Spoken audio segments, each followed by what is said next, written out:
This tax bill, let's talk about the first major policy initiative of this administration and how it negatively impacts young voters. It's just kicking the can down the road, increasing the deficit, not doing anything to curb entitlement spending. And we as a generation see this ruling class that really could care less in their short-termerism about what kind of country they're leaving, what kind of fiscal health they're leaving the country. And this is a tax bill that will turn the young voters into socialists. And but to your point, Nick, yes, they had a short window to get stuff done. I agree with that.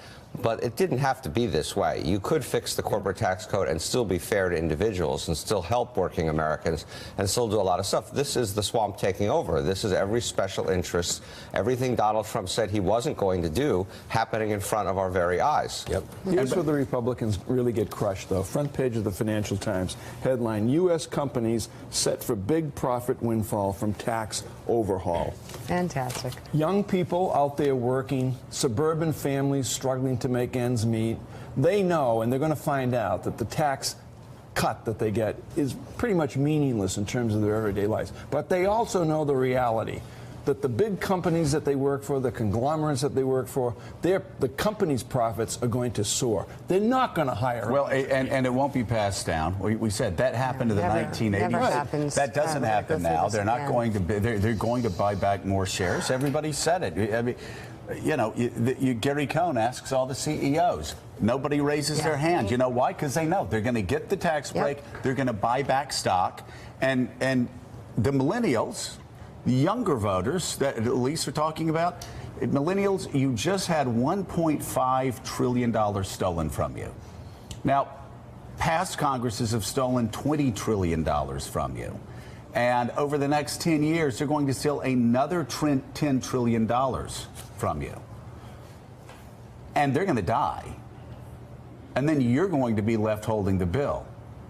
And yes, Nick, as Nick said, it's going to turn a lot of people, Mika, into socialists, and our economy is going to collapse because Republicans and Democrats in the past neither have been responsible about the debt. They just keep stealing, and Republicans who claim to care about the debt are voting to steal $1.5 trillion from millennials, the very people who 48% are saying no.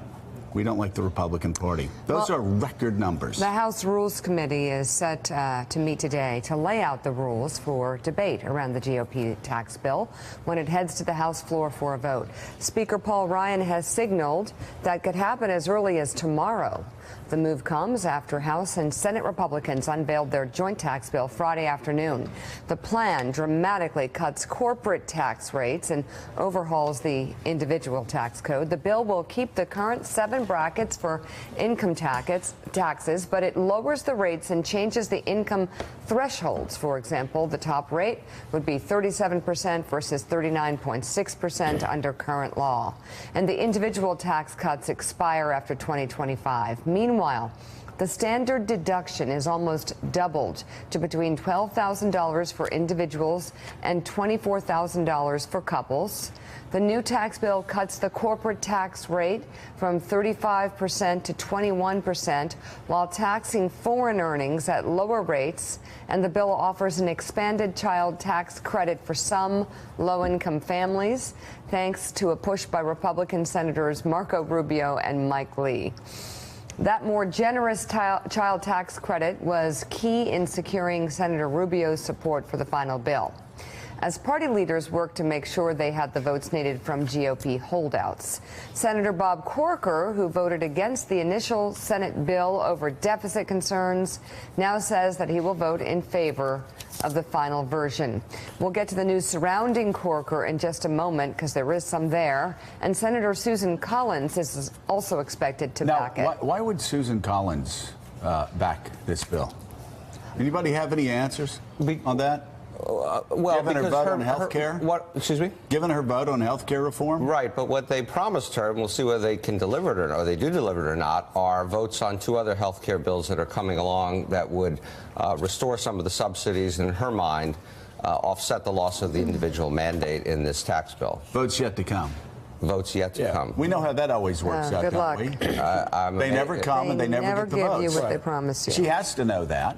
She's been there long enough. Susan Collins knows that it's more likely than not, with history as a guide, they won't have the votes, and if they do have the votes, they won't pass the vote. She's voting for the final passage of this bill because she is a nice, trusting person who's getting played by Republican leadership. Thanks for checking out MSNBC on YouTube, and make sure you subscribe to stay up to date on the day's biggest stories. And you can click on any of the videos around us to watch more from Morning Joe and MSNBC. Thanks so much for watching.